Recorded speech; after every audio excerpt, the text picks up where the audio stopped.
Hello and welcome to a brand new Arseblog Arsecast right here on arseblog.com. How are you? Yes, it is an Arsecast. No, your ears are not deceiving you. Yes, it is Thursday. And yes, there will be a regular Arsecast as normal tomorrow, Friday. But I thought, hey, why not have a little bit of bonus podcast action this week? Because, well, there's a lot going on. And although Arsenal still have something to play for this season, and that's something that does come up, of course, within this conversation, the Premier League season is over. And at the start of every Premier League season, I sit down with Ken Early from Second Captains and we do a little bit of a season preview. And we always try and do a season review kind of thing after it's finished. So that's what we've got today. Myself and Ken will be talking primarily about the Premier League season, how it played out in general, not specifically from an Arsenal point of view, but we'll be talking Manchester City as champions, Liverpool pushing them so close. We will, of course, talk about the rest of the top four and Arsenal.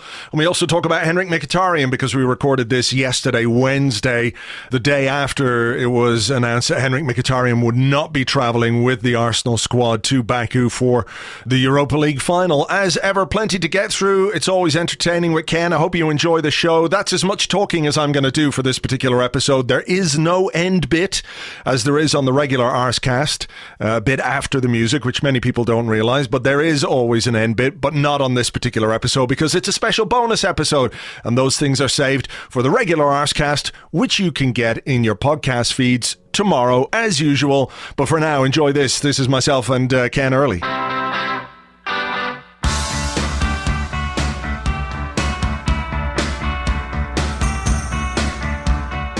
All right, with me now to talk about the season and to talk about all the bits and pieces that have gone on between last August when we first sat here, Ken. It doesn't seem like a whole season of time has gone by, but it has. Yes. It has. Ken Early from Second Captains. Hello again. How you doing, Andrew? Thanks for having me in. I'm all right. I want to talk about the Premier League season and about all the various bits and pieces that have gone on because it has been, I think, an interesting season on a number of levels, if not necessarily a particularly exciting one, despite the fact we had a bona fide title race. But I want to just start by asking you, because it's current at the moment and we're talking on Wednesday, it's the day after Arsenal have announced that Henrik Mkhitaryan won't be travelling to Baku to play in the European or the Europa League final. Just your thoughts on that situation and his exclusion from the Arsenal squad,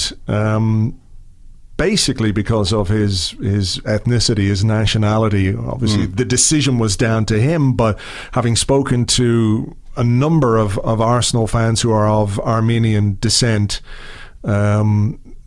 they very much understand why he would not want to go there, despite the various reassurances that were supposedly given to him and to Arsenal and to UEFA. Well, it's a difficult situation because I remember when I first kind of saw the story, I was like, well, he's banned from going. That's crazy. You know, how can they put up with this? But of course, he's not actually banned. It's just that he doesn't believe their assurances that everything will be fine. Yeah. So UEFA's response to it has been to very much point, to load the responsibility onto Arsenal and Mkhitaryan rather than concede that they gave the final to a place which was which was had limitations in terms of you better hope no Armenians are involved in this. You know what I mean? They took a gamble. They took a risk. Like, it's a small chance that an Armenian could be involved, and maybe we'll cross that bridge when we come to it. Yeah. And now that they've come to the bridge, they've just basically blown it up and left Mkhitaryan on the other side. Yeah, I mean, because it is ultimately his call. They can probably get away with that, but I do wonder what happens.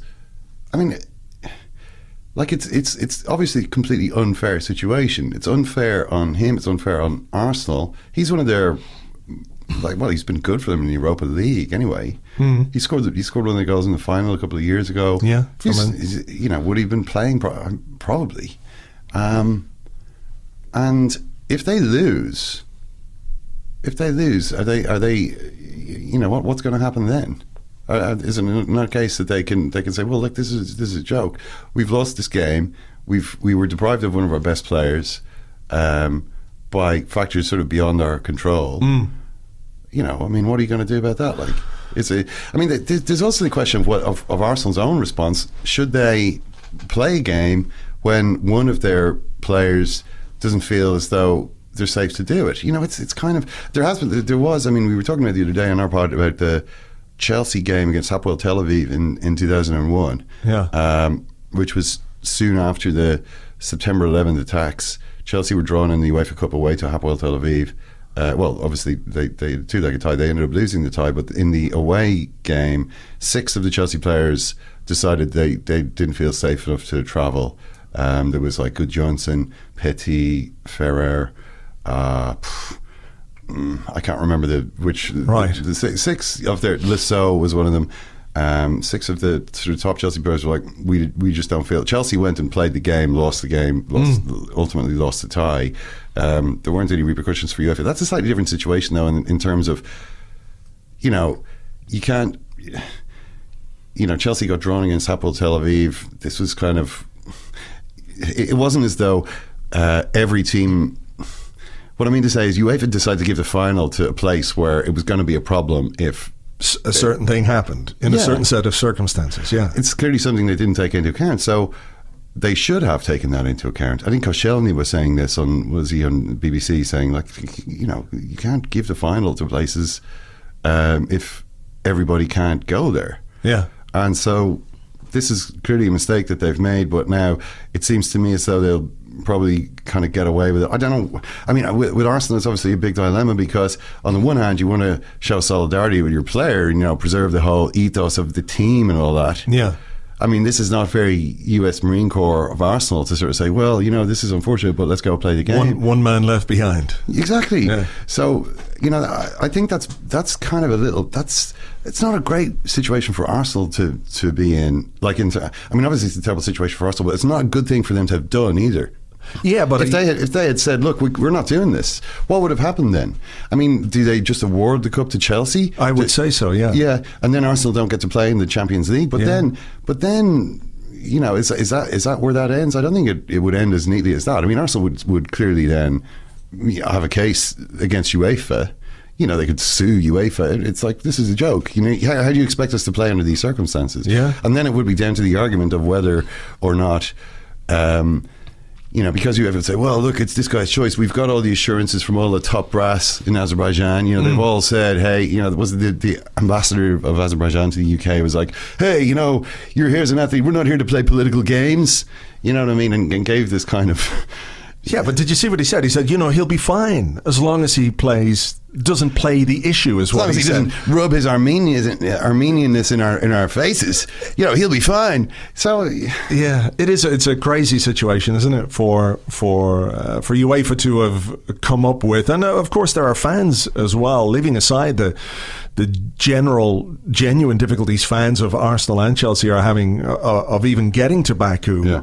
This is a 70,000 seater stadium, 2 of the most well-supported clubs in Europe who've been handed 6,000 tickets each and who can't sell their allocations because fans simply can't get there. On top of that, there are certain fans who are being excluded from travelling to Azerbaijan because of their Armenian heritage. How can UEFA stand over that decision? Because they'll say, well, this is about spreading football to all the places that football isn't. And that doesn't make any sense either because, clearly football is in Azerbaijan. This is not a new phenomenon that all the people from the street are going to come along and say, what is this majestic thing that these people are doing? We must do that now.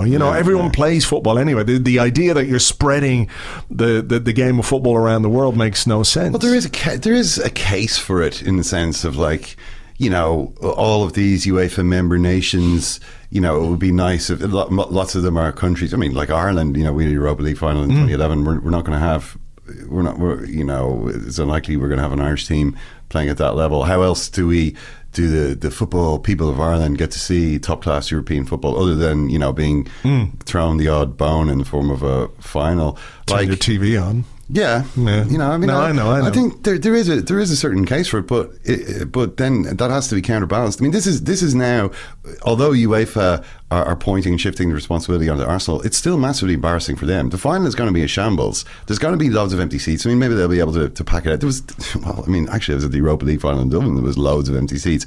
Braga against Porto. Didn't really. It's not really the glamour fixture, is it? And it was so cold that day. It's like the coldest May evening I think there's ever been in this country somehow.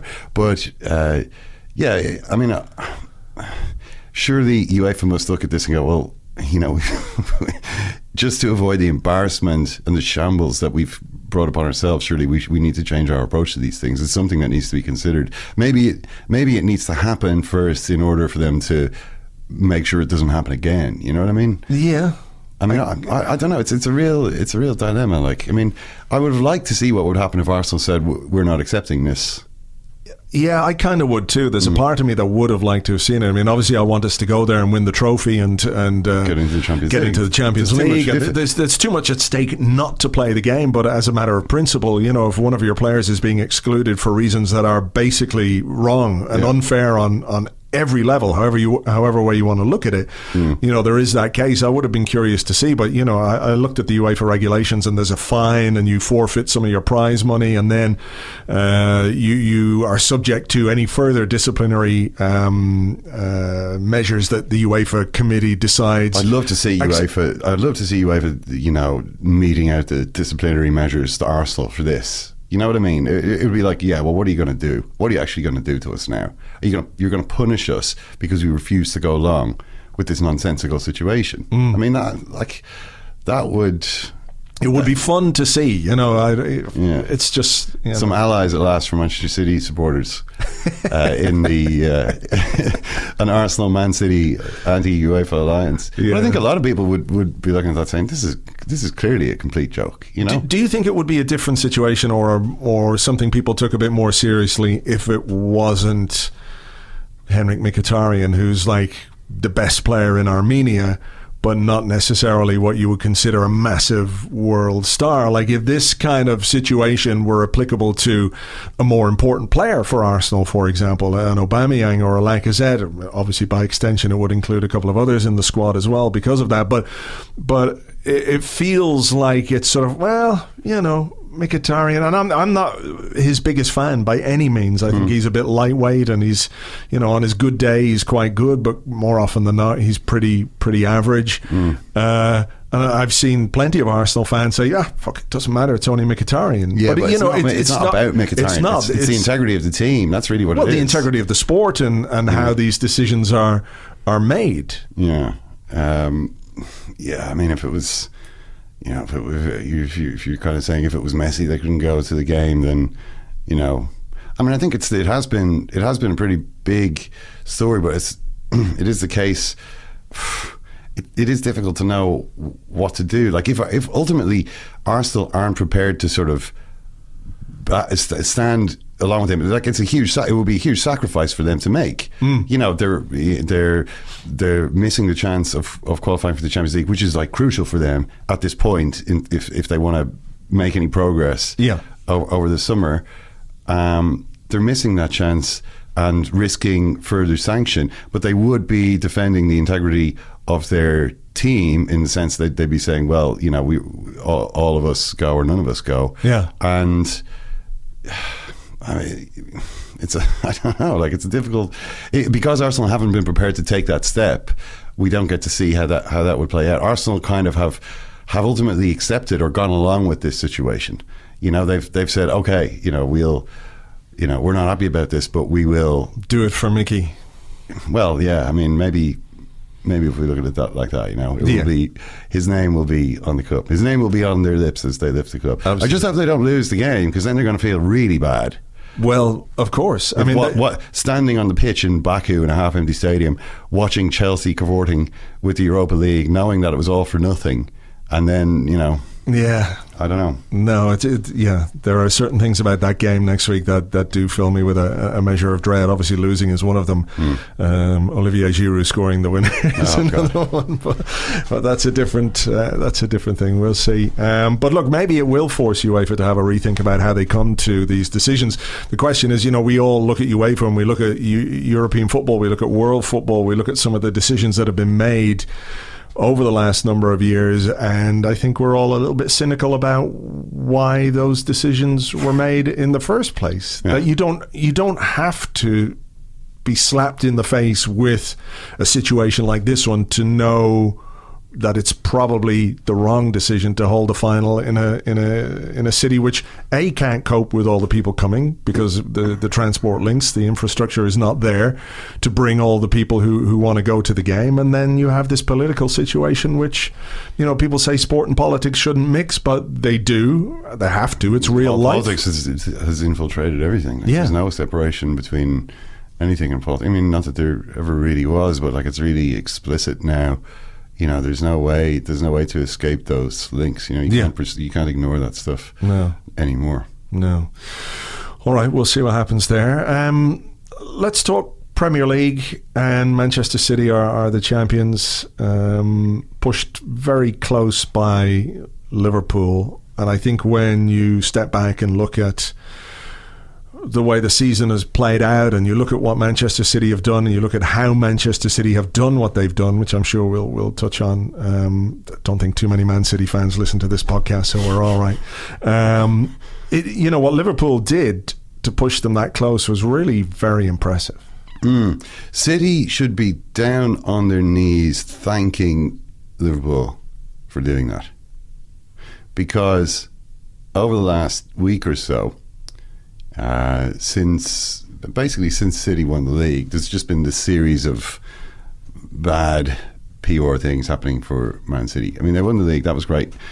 Next day, New York Times, was it the next day or the following day, the day after that? But New York Times is UEFA investigatory chamber set to recommend 1 year Champions League ban for Man City. They put out, a kind of an aggressive statement then saying, "Oh, this is a disgrace, and we believed in the integrity of this process, and now, someone's been blabbing, and we're very disappointed, but not surprised by this." This kind of tone, and then you had all of these people, Man City supporters, hopping on board with this and saying, "This is, the New York Times actually owns Liverpool," and these salty Liverpool journalists, Tarek Panja and Rory Smith, are the attack dogs who've been told, the New York Times, embittered by the loss of the team they own, Liverpool FC, has now ordered to release the hounds, and now we've got this smear job against City. This people are saying this. The snarling Rory Smith. Yeah. The Mad Dog Smith, part owner of Liverpool FC. So it is true that the New York Times did own a slice of FSG, or the ownership group, whatever they were called. Maybe it was NESV back then. But sold these in 2012. I saw Rory Smith trying to point this out to people who were attacking him. He's like, look at, they're all showing this 2011 link, this link to a 2011 story. He's like, look at the 2012 story. That happened since. We no longer own them. That's completely insane. I can't believe that so many people believe this, have embraced this as a solution. Then there was the anti-Liverpool song on the plane. City put out another statement about, they emailed this one to reporters, but there was also be advised, we're taking legal counsel, if anyone wants to link these things, and again, that's sort of hostile, it's shut up or we'll sue kind of thing. Yeah. Even though everybody could see what the song was, everybody knows what this means. Always the victims. We know what that. Always the victims. It's we're talking about a pattern here. Victims of it all. That's the phrase, and it's we all know what this is referring to. Battered and look, there's no need to go through all this. Everybody knows this. But that was another bad PR thing. It made the team look bad. The club's response, I think, made it worse. Yeah. Then you had Pep coming out and talking, starting to complain and moan about City not getting enough credit from the media. the media, by the way, who have just been absolutely getting milled by City's supporters and PR department over the last couple of days. They're not getting enough credit from the media, and actually going to the extent of complaining that the Daily Mail website had Pogba at the top rather than City winning the league. Pep used his press conference to say this, right? He's like, oh, they, I looked at the Daily Mail and Paul Pogba is the top story, having a discussion with fans. It was the scene with Pogba being ranted when he was by that mad United fan. Berated from the stand, yeah. This madman is screaming at him about, you Instagram, you lit this mad, like, purple-faced spittle fleck, Brexit tirade. And Pogba's and this was the top story, and Pep was like, it's unbelievable. And he'd been complaining for the last few weeks about this, the media want Liverpool to win, and we feel this, and so on. Which when you then saw the Man City fan in the press box at Wembley, there was a video and that was put out by Rob Harris, I think, where the guy is screaming, we're about to win the domestic fucking treble. No one's ever done it before, and you'll all have Mo Salah on the fucking back pages. That's exactly the same point. He's parroting Pep. That was Pep's point. You know what I mean? Mm. Okay, so what I'm saying is this had been a kind of a bad week. Like it's supposed to be a great week, and instead it was a really angry week. You're all against us. But the point that I was making at the beginning was they should get down on their knees and thank Liverpool for making this season look like a competition. Yeah. Because imagine if they'd won the league by 20 points again. Imagine if Liverpool had done what all the other teams did, the other big teams, and got like 75 points. Yeah. City would have won the league in February, March. This is all anyone would have been talking about for 3 months now. We would be in month 3 of Manchester City have driven a stake through the heart of English football. English football, 1865 to 2019. That's what it just would have been this. There would have been nothing else to talk about. Instead, it was like, who will slip up? Will City hold their nerve? Can Liverpool sustain the pressure? Blah, blah, blah. We're actually talking about football here, and it's only sort of in the last week. Remember, it's not because now that City have won the league and Liverpool have lost that all of the Liverpool controlled media comes out and now is like, you're ruining the game. Yeah. That's not actually what's happened. The sort of negative coverage over the last week has been kind of in response to the finality, the fact that it's over, the fact that it's over, the fact that there isn't football to sort of actually talk about anymore, but also the stuff about remember, why are UEFA seeking to ban them from the Champions League, or why, if the investigatory chamber decided, okay, we will seek a one-year ban, because they think they've broken the rules. City are like, we haven't broken the rules. Tom Brady style. I mean, we'll see how it plays out. But there is the allegation of wrongdoing, which is significant. Like, it's important. They've been able to if other teams have been playing according to these regulations, and City have been skirting around them and boosting themselves up. People are not going to like that. I mean, it's entirely reasonable for everybody else to be like, hang on a second, what's going on here? Yeah, I mean, they have an advantage anyway in the sense that they are very financially well off. They've got a brilliant coach. I mean, there's no questioning Guardiola's credentials and abilities as a coach, but having had those advantages and having this money and then cheating on top of that, it's a little wonder people that are going to be annoyed. Yeah, but also, when you think about, I kept hearing this thing in the last week or so, or after they won the title, about how Manchester City have won 198 points in the last 2 seasons. That's fucking ludicrous. It's insane. It's absolutely insane, and it should be, objectively, it should be a thing that people go, wow, that's fucking amazing. I mean, doff my cap, and you're not. Nobody is. Everyone's like, well, this is it's unnatural. It's like a 9-second 100 meters. Yes, you know what I mean? that's exactly it. Yeah. So that's why I'm saying they owe Liverpool one, because if this season had been like last season, last season there was this like the only excitement of like the second half of the season. I mean, if you leave aside, relegation or who will get in the Champions League between Chelsea and Liverpool, it was, can City become Centurions? No one gives a fuck about that. Like, no one, it wasn't. That's not something that anyone really was that excited about. I mean, it was a fine achievement. Setting records. It proved their standing as, you know, a historically great team. So I don't mean to downplay it, but it's not a competition. It's not a contest. Yeah. And if this season had just been more of the same, can you imagine how much worse this would be? Manchester City fans who are complaining about, oh, this is bitter, and everyone's complaining now about the money because, you know, you lost, you know, suck it up.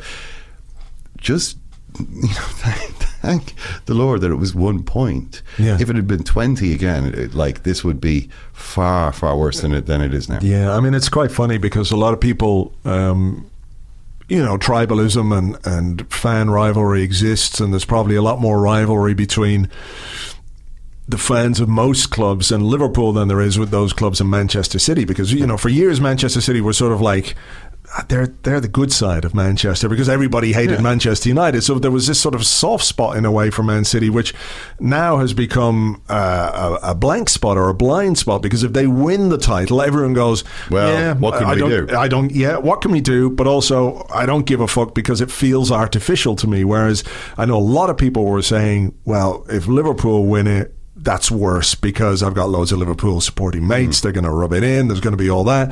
You know, I was, you know, very much of the opinion that I wanted Liverpool to win it simply because when you look at what's happening, to give any of the rest of us any kind of hope, seeing Liverpool win the title in what show that it could be done. That it could be done, and that it's not impossible, and that we're not going to have 5 years or 6 years or 8 years of Manchester City steamrollering everybody. But it didn't happen. No, it didn't happen. And that was with Liverpool getting there were a few kind of how did that just happen moments, you know, a few last minute goals, and you know, it was like, you know, how can they repeat that? That's I have one of the questions I have here for you is like, can Liverpool do any better than they've done this season? I don't think they can. No, they can't. I don't think they can do better.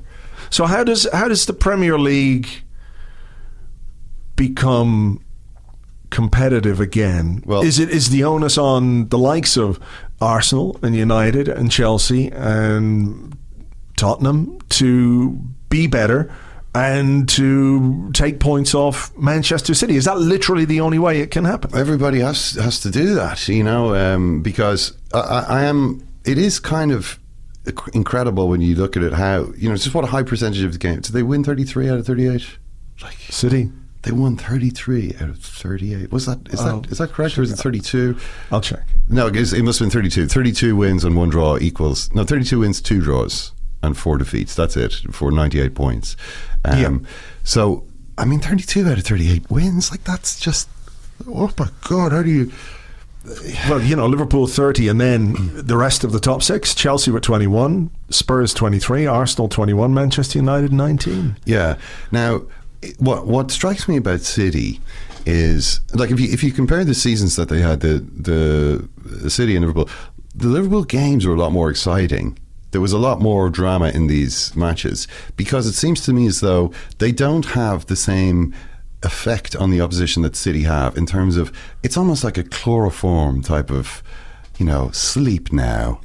You know, just sleep. It will be easier for you and, you know, for us if you just sleep. You know, the City will score a goal, and then it's like there's a total, well, that's that. We're done. Turn off, because we can't get the ball off these guys. You know, it's like there's something really demoralising about being a goal down to Manchester City, which Liverpool do not have this effect on the opposition. Yeah. They kind of leave the opposition feeling, we still got a chance here. You know, it's more like a normal game against a strong team that's probably better than you, but it's still kind of it's more like a normal or conventional game where you still got a chance, and maybe if you keep it tight, maybe you can get a late equaliser. Whereas with City, it's kind of like, we're done. Like, we've got to start thinking about the next game now. And I kind of get this impression with so many of their matches that it was over after 20 minutes.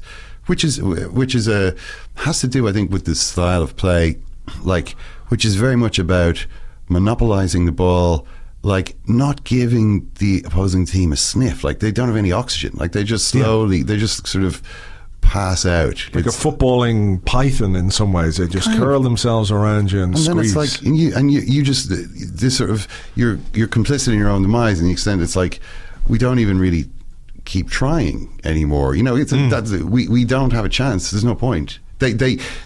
like there is a mastery in that, like that sort of.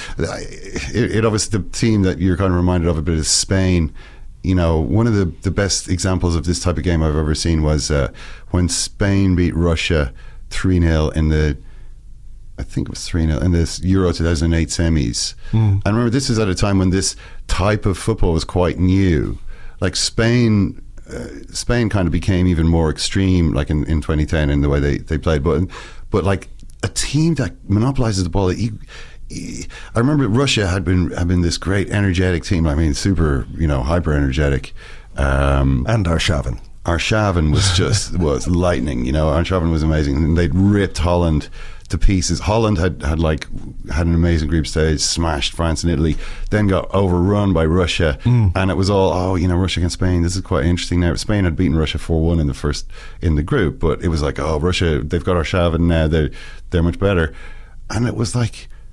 There was the match did not take place. It was just like Spain have the ball, just passing it around to each other, and eventually you just see the Russian heads going down. Like, we can't, like, how we don't even really understand what we're up against here. Like, this is something we've never encountered before, and the demoralization, like the mastery that Spain had, that was like a new thing to see for me anyway at that time. Barcelona, that's the same summer that Guardiola started at Barcelona, and obviously they then made this type of thing famous. Like, you can't get the ball off us. Like, what are you going to do now? And I get the impression, eventually teams started to figure out things that they could do. Premier League teams need to start figuring that out. Like, City are not an unbeatable team. I mean, Tottenham showed this. Newcastle obviously beat them. There are random games. Palace,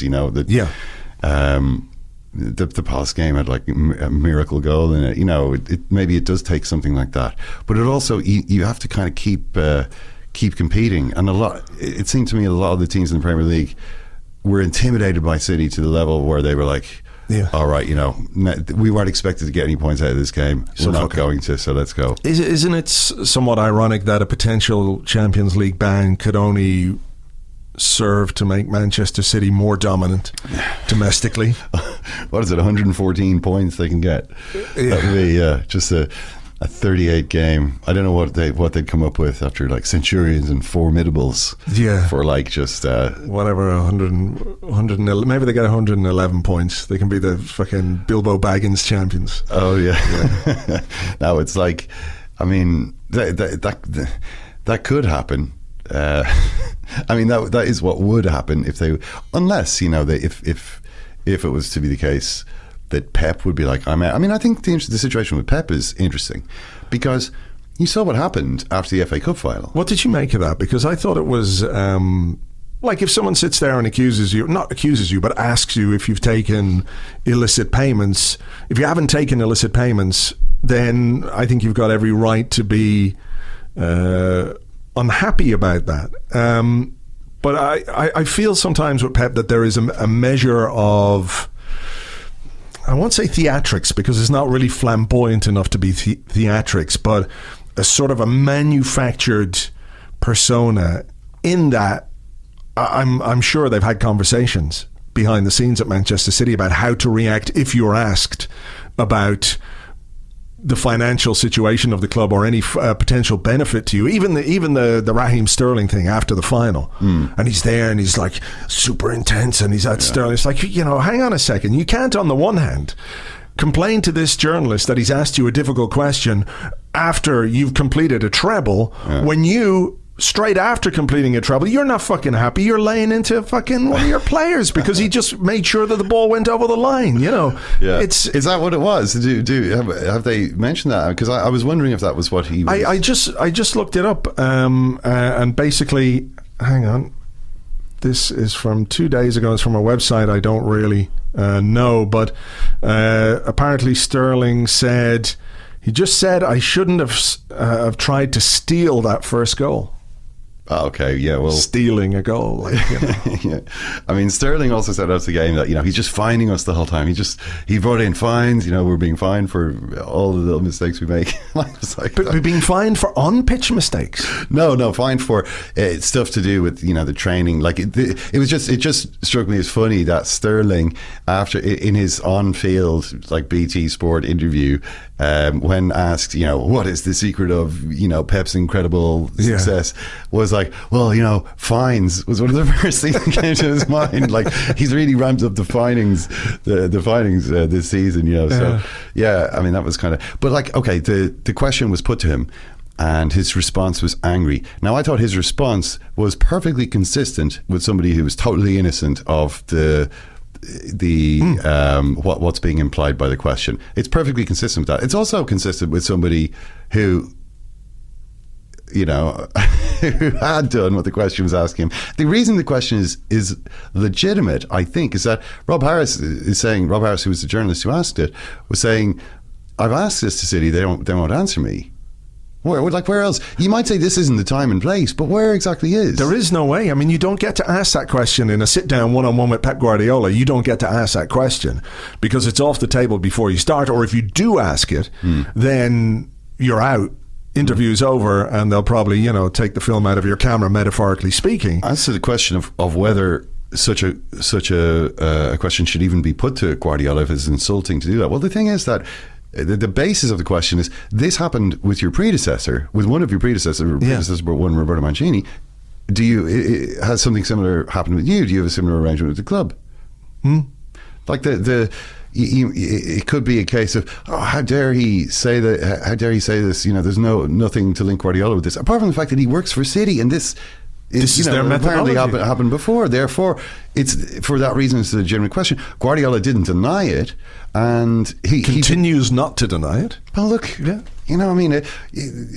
Guardiola. I mean, I'm not sure how much he was thinking about the question, because you can see the anger was real. Yeah. And there's a number of reasons why he could have been angry with it. But if even if he had time to think about it, could he definitely deny that? I mean, he's been working for City for how long? He's been flying over to Abu Dhabi. Has everything that he's done been exactly related to his job as Man City coach? You know what I mean? Yeah. There's lots of things. Maybe he denies it. He thinks it's not true, and then it turns out, he did this thing, and you know what I mean? Like he turned up at some shopping centre opening or whatever, and like got a check. I'm speaking completely hypothetically here. Yeah. He may not have been in a position even to give a definite denial. He may not even have known exactly. I mean, Guardiola's got so much money. I was actually thinking about this the other day. Like, how much time do you think he spends managing his money? Like, he must have like 100 million euros at this stage, I guess. I don't know. I mean,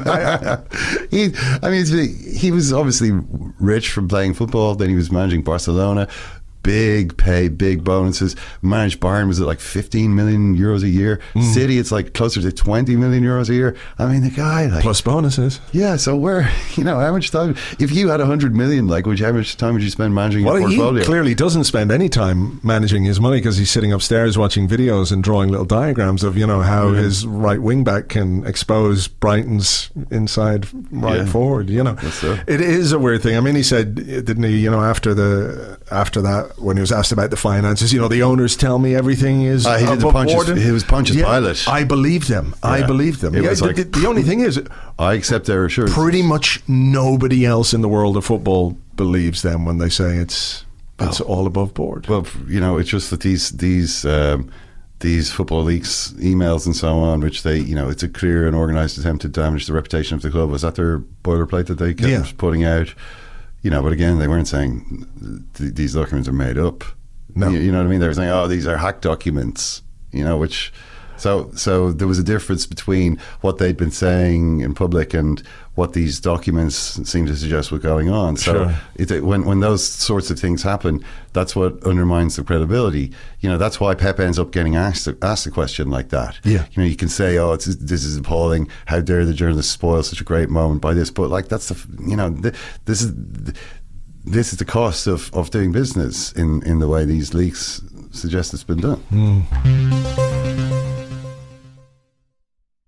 Let's talk a little bit about what happened below City and Liverpool, and it was a weird end to the season. Certainly from an Arsenal point of view, it was a really bad end to the season, because top four should have been secured, and there seemed to be across the four teams who were there for the two places to finish in the top four, a reluctance to take the bull by the horns, if you like. I mean, have you any theories as to why at a time of the season when points were so important. I know there was a certain amount of European involvement for Arsenal, for Chelsea, also Tottenham as well. I mean, was that a big factor in them taking their eye off the ball a bit domestically? Well, all of the teams got tired, and none of them were really that good. So the edge they had over the kind of teams they were playing was kind of down to zero, and the results had become random in those games. You know, games you expect Arsenal, Tottenham, Chelsea, Man United to some extent to be able to beat mid-table teams, but tired, injured squads. Like, why should they have no divine right to win these matches, you know what I mean? No. So Tottenham obviously were falling apart, and knowing that they were going to the Champions League final or had a great chance of getting there obviously became their priority. You know, I mean, it can't not. I think a similar thing happened last season with Liverpool when they got past City and it looked as though they could get to the final. Suddenly their performances in the league started going a little off the boil. Although they did make it in the end. I mean, in the case of Manchester United, I mean, that's just that there obviously it's a sort of a special case. With Arsenal, I guess the Ramsey injury was important. Did he get injured against Napoli? Yeah, away to Napoli in the second leg. So, you know, like, I mean, I think he was bad time to lose him. Yeah. You know, I don't know what was happening with Mustafi. Like you can't explain it. Like, you can't. There's no explanation. He just had a pretty bad few weeks there. Yeah. I mean, like, what can you say about that? Like, nobody saw that coming.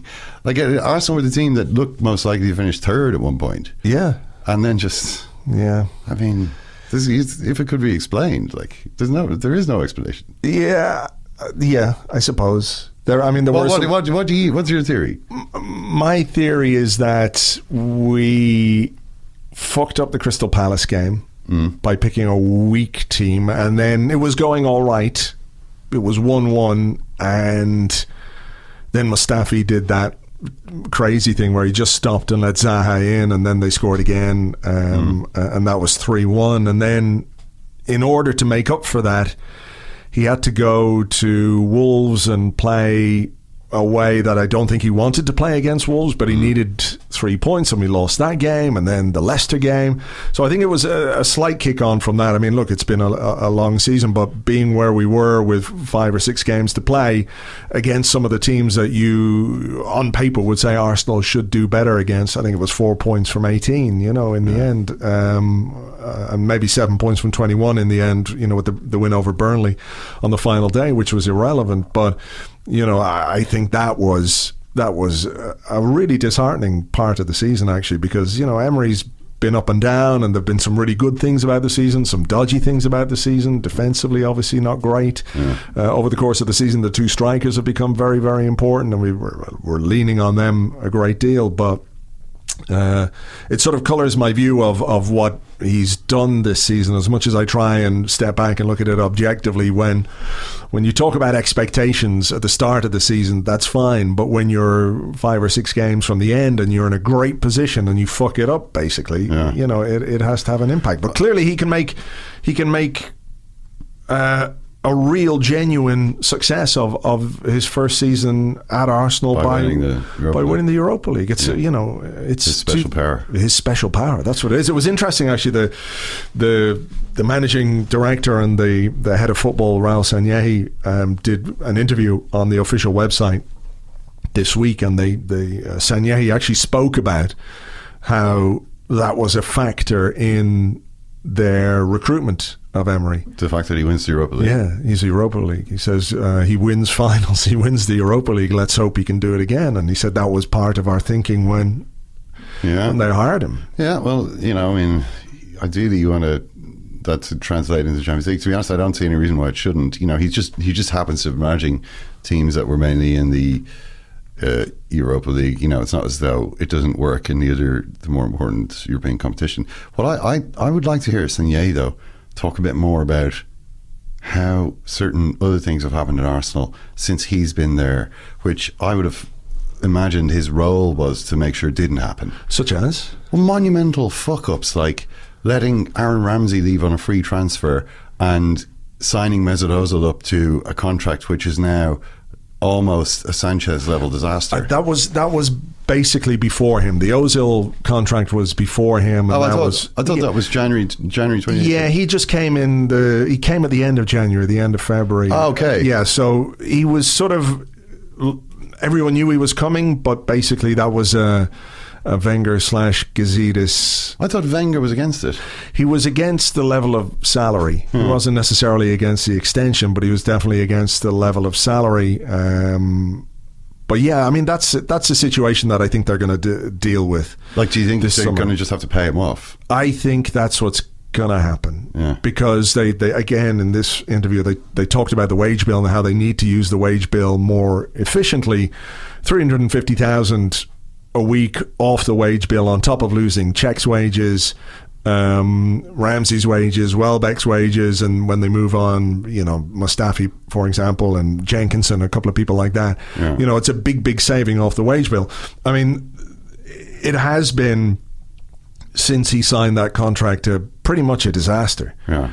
He's had these incredible moments. He's invented this choppy goal finish, which is amazing. Yeah. But he's only made 4 assists since he signed that new contract. And things haven't always been great behind the scenes. And there's been, if we talk about Manchester City having a PR machine, Mesut Ozil's got one as well. In the last few weeks, his agent has been very clear. He wants to stay. He loves the club. Blah blah blah. So to me, it feels like they're trying to get out ahead of that. But he feels like a player Arsenal need to move on from now, from my point of view anyway, because he represents something that isn't there anymore, and it's not the future. Yeah, I mean, someone had a screen grab of, like, you would have seen it, I'm sure, was it the last day of the season, and it was just a screen grab of their phone, and the Arsenal team news was like the first alert, but then another alert was there. Mesut Ozil is live on Twitch. You're like, Mesut. But that to me is like, okay, something strange is going on here. Like, he should have the awareness not to do that. He's gone past caring about that kind of stuff now. Yeah, somebody said that it wasn't him, that it was one of his Fortnite team, but even so, in the hour just go before, incognito. Like, come on, this is the, you got to try and make some sort of concessions here to trying to put across the right impression. Yeah, I don't care if you're sitting there playing Fortnite because you're not involved in the game. Like, it doesn't actually matter. But try not to advertise to the world. Like the fact that he's not prepared to even sort of do those sorts of things, suggests to me like there's something unusual here. Like, it's not like the normal.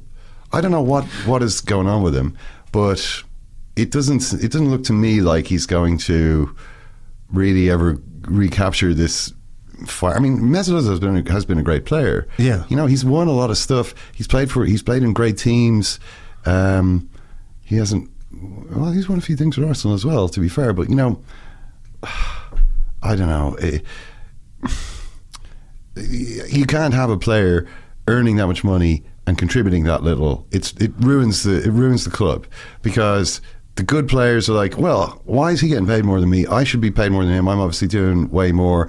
And all of the players are taking this guy is he's basically, because of the money, the top player in the hierarchy of the dressing room, and he's not a good example. And what's this? You can't work with that. You know what I mean? And it's clear that, like, Emery has had this weird relationship with him, where at first it looked as though he was going to take a real hard line and be like, I'm not having this, you're out. And then he kind of softened and started using him and fiddling around the formation to find a way to play him, and it looks as though maybe this might work. Yeah. He scored that amazing goal, was it against Leicester? Yeah, he played really well. A great performance against Leicester. I can't remember who the goals were against at this point. But like, it's not enough, really. No. And now I think, okay, they have to make a decision, but it's going to be really expensive. It's a bit like Bale, at Real Madrid. It's like, want to get rid of you, and they're like, okay, well, pay me then. You're the ones who agreed to pay me 17 or 18 million euros a year. Give me my money, and you won't have to sue me anymore. Yeah, I think they will. I think they will try and move him on. I think they're just going to take a big financial hit, and that will be that. And then how they redistribute.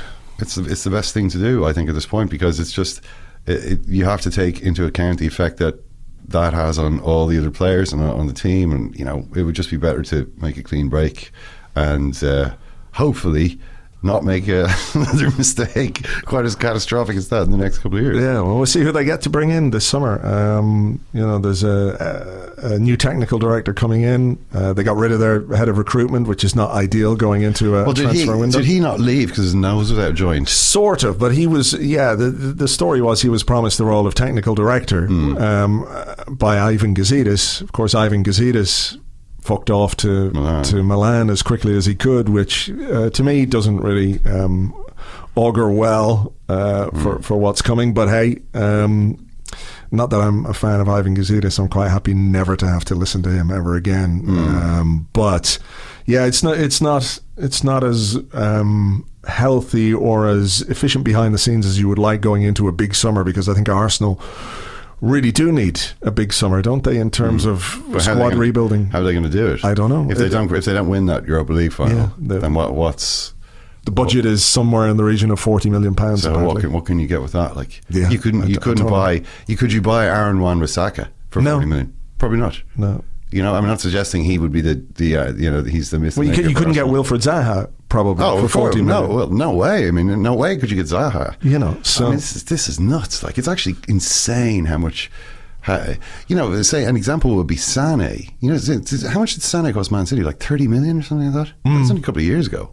Now they're talking about, Pep is like, I'm not sure. I think Sane maybe not. He may be only 99% of the player I hoped he was. A guy who'd walk into almost every other team in the world, but I'm kind of like not sure about his attitude. And and if Bayern want to sign him, then okay, I can live with that.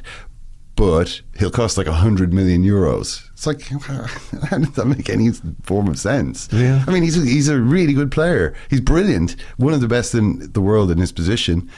But like, just to go from 30 to 100, like in that space of time, is just nonsense. Like, this is nonsense.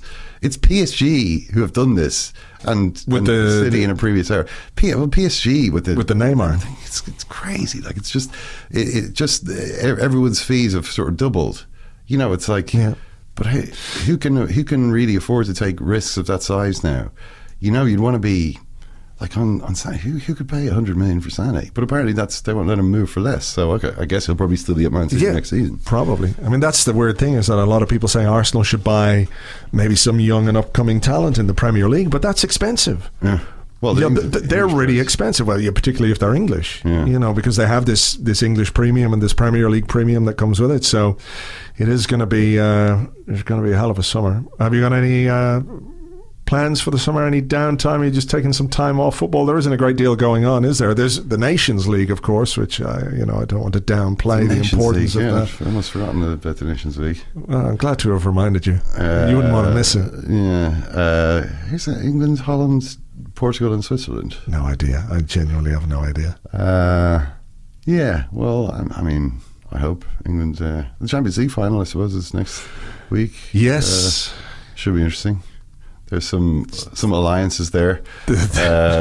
Man City plus Man United plus Tottenham against Liverpool and Arsenal. Where do Chelsea fit in? Probably Chelsea are sitting this one out, aren't they? Chelsea can't figure out who they hate more. Probably they hate Spurs a little bit more. Probably they'd rather Liverpool won because I think it would be like, well, they've won it before, whereas Tottenham, we'll never hear the end of it if Tottenham win it. So Chelsea, Arsenal, Liverpool versus Man City, Man United, and Tottenham.